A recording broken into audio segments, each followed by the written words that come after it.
আল্লাহ সুবহানাহু ওয়া তাআলা দিনের বেলা আমাদের জন্য সিয়াম সাধনাকে ফরজ করেছেন, আর রাতের বেলায় পেয়ারা নবী রসুল করিম সাল্লাল্লাহু আলাইহি ওয়াসাল্লাম তারাবির নামাজ তথা কিয়ামুল লাইলকে সুন্নাহ করে দিয়েছেন। সহিহ বুখারীর মধ্যে হাদিস রয়েছে যে মান কামা রমাদানা ঈমানান ওয়া ইহতিসাবা গুফিরা লাহু মা তাকাদ্দামা মিন দামবি। যে ব্যক্তি ঈমানের সাথে সওয়াবের আশায় রাত্রি জেগে জেগে তারাবির নামাজ আদায় করবে, আল্লাহ সুবহানাহু ওয়া তাআলা তার পূর্বের জীবনের যত পাপ আছে সব পাপগুলোকে মাফ করে দিবেন। আর তারাবির নামাজ এটি 20 রাকাত। খোদ নবী করিম সাল্লাল্লাহু আলাইহি ওয়াসাল্লাম নিজে তিনি 3টি রাত 20 রাকাত তারাবির নামাজ পড়েছেন। নবীজির ইন্তেকালের পরে হযরত আবু বকর সিদ্দিক রাদিয়াল্লাহু তাআলা আনহু তিনি যে 2.5 বছর ছিলেন, তিনি রাষ্ট্রের অনেক গুরুত্বপূর্ণ কাজে ব্যস্ত থাকার কারণে তিনি আর এই তারাবির নামাজের প্রতি তেমন গুরুত্ব দিতে পারেন নাই।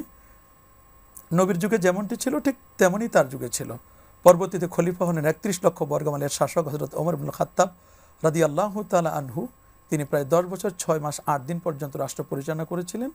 তিনি একদিন মসজিদে নববীতে এসে দেখলেন মানুষগুলো বিচ্ছিন্নভাবে নামাজ আদায় করছে। হযরত উবাই ইবনে কাব রাদিয়াল্লাহু তাআলাকে ইমাম বানিয়ে তিনি 20 রাকাত তারাবির নামাজের সিস্টেমটি চালু করলেন।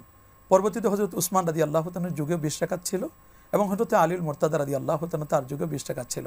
পরবর্তীতে সাহাবায়ে কেরাম, তাবিঈন, তাবাউত তাবাঈন, এরপরে আইম্মায়ে মুজতাহিদিন 4 ইমাম, খোদ ইমাম মালিক রাহমাতুল্লাহ আলাইহি মদিনা মুনাওয়ারায় 36 রাকাত তারাবির নামাজের সিস্টেম চালু করেছিলেন।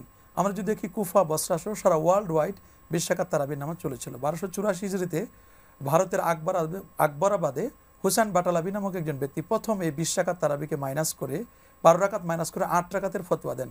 এই ফতোয়াটিকে যিনি পুনর্জীবিত করেছিলেন তিনি হচ্ছেন শেখ নাসিরউদ্দিন আলবানী।